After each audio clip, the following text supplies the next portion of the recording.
নামাজটাই আপনাকে ইনশাআল্লাহ পাপ থেকে দূরে রাখবেই ইনশাআল্লাহ। যে ব্যক্তি নামাজ পড়ে তার মধ্যে একটা মনের মধ্যে একটা ভয় কাজ করে যে আমি নামাজ পড়লাম কিভাবে ঘুষ নিব, নামাজটা পড়লাম কেন সুদ খাবো, নামাজ পড়লাম কেন মানুষকে ঠকাবো। তার মনের ভিতর কিন্তু একটা সারা একটা নকিং হবেই।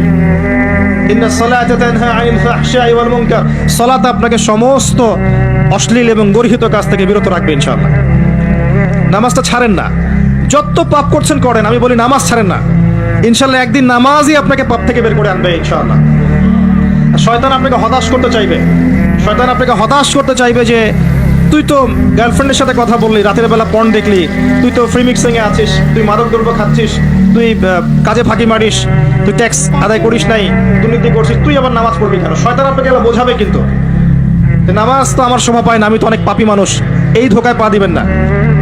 আপনি নামাজ কন্টিনিউ করতে থাকেন।